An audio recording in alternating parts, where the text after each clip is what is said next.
நண்பர்கள் அனைவருக்கும் வணக்கம். நான் உங்க அஸ்ட்ராலஜர் சிவலிங்கம் பேசுறேன்.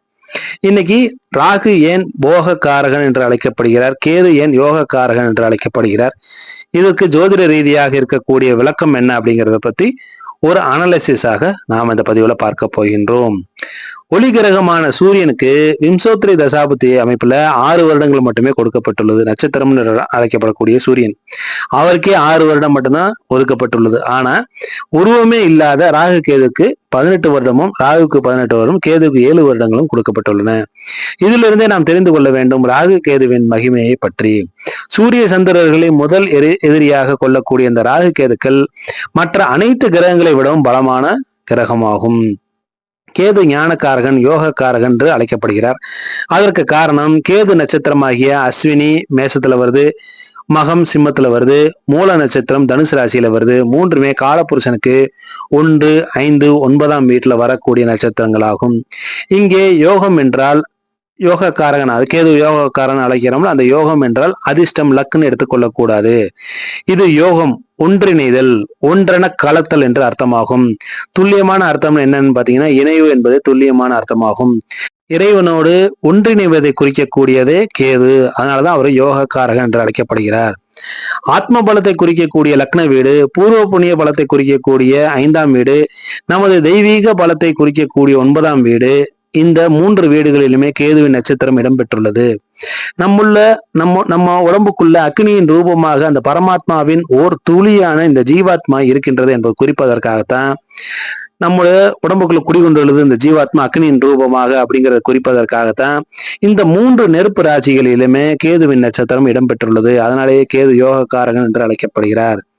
அதற்கு அடுத்தாப்புல ராகுக்கு வந்தோம்னா ராகு போகக்காரகன், இன்பம் அனுபவித்தல் என்று அர்த்தமாகும். ராகுவின் நட்சத்திரங்களாகிய திருவாதிரை, சுவாதி, சதயம் மூன்றுமே 3ஆம் வீட்டில், காலபுருஷனுக்கு 3ஆம் வீட்டிலும், காலபுருஷனுக்கு 7ஆம் வீட்டிலும், காலபுருஷனுக்கு 16ஆம் வீட்டிலும் முறையே வரும். ஆக காம திரிகோண அமைப்புல இந்த 3 நட்சத்திரமே ராகுவின் நட்சத்திரங்கள் இடம்பெற்றுள்ளது. அதனாலதான் ராகுவை போகக்காரகன் என்று அழைக்கின்றோம். போகம் என்றால் இன்பம் அனுபவித்தல் என்ற அர்த்தமாகும். போகத்தை அனுபவிக்க பிறர் துணை நிச்சயம் வேண்டும். ஆக 3ஆம் இடம் என்பது மிங்கிள் ஆகிறது, ஒருவரோடு ஒருவர் இணைவது, ஒன்றி போவதுன்னு அர்த்தம். 7ஆம் இடம் என்பது நண்பர்கள், வாழ்க்கை துணையை குறிக்கக்கூடியது. 11ஆம் இடம் என்பது சந்தோஷத்தை, இன்பத்தை பூர்த்தி அடையக்கூடிய ஸ்தானமாகும். அதனாலதான் அந்த 3, 7, 11 ராகுவின் நட்சத்திரம் இடம்பெற்றுள்ளது. இதுல ஒரு முக்கியமான விஷயத்தை கவனிக்க வேண்டும். எதிலுமே இறுதி நிலையை குறிக்கக்கூடிய கேதுவிற்கு காலபுருஷனுக்கு 12ஆம் வீடாக வரக்கூடிய மீனத்துல நட்சத்திரம் கிடையாது. மோட்ச வீடு என்று அழைக்கப்படக்கூடிய கடகம், விருச்சிகம், மீனம், இந்த 3 வீட்டுகளிலுமே கேதுவிற்கு நட்சத்திரம் கிடையாது. மோட்ச வீடுன்னு என்ன? அறம், பொருள், இன்பம், வீடு அப்படின்னு அமைப்புல வருது பாருங்க. அறம் வீடு அது மேச வீடு, பொருள் வீடு ரிஷப வீடு, இன்பம் வீடு மிதுனம், மோட்ச வீடு கடகமாக வரும். ஆக இந்த அமைப்புல கால ராசியை பிரிச்சு வச்சிருக்கோம்ல, அந்த அமைப்புல வரக்கூடியது கடகமும் விருச்சிகமும் மீனமும் மோட்ச வீடாக வரும். இந்த 3 மோட்ச வீடுகளிலுமே கேதுவிற்கு நட்சத்திரம் கிடையாது. ஏன்னு கேட்டீங்கன்னா ஞானத்தை கேது அள்ளி வழங்கினாலும் கூட இறுதியாக ஒருவருடைய கர்ம கணக்கை முடித்து வைத்து இறைவனடியை சேர வைப்பது சனீஸ்வரன் மட்டுமே. சனி பகவான் யமனுக்கு சகோதரன் ஆவார். சோ நீதி நேர்மைக்கு கட்டுப்பட்டவர். வேண்டியவர் வேண்டாதவர் என்ற வித்தியாசம்னா சனிக்கு கிடையாது. ஒருவருடைய கர்ம வினையை இந்த ஜென்மத்துல பாரபட்ச பார்க்காமல் வழங்கக்கூடியவர் இந்த சனி பகவான். சோ சனிக்கு மோட்சத்திற்கான இறுதியான திறவுகோல் சனிக்கு உண்டு. நல்வினை தீவினை கணக்கை நேர் செய்யக்கூடியவர் இந்த சனி.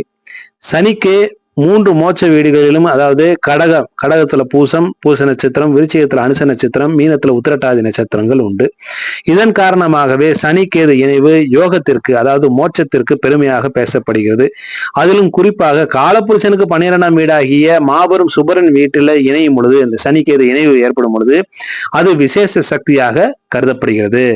96, 97 பிறந்தவர்கள், 97 ஏப்ரல் மே வரைக்கும் பிறந்தவர்களுடைய ஜாதகத்துல இந்த சனிக்கேது இணைவு மீனத்துல ஏற்பட்டிருக்கும். அது விசேஷமான அமைப்பாகும்.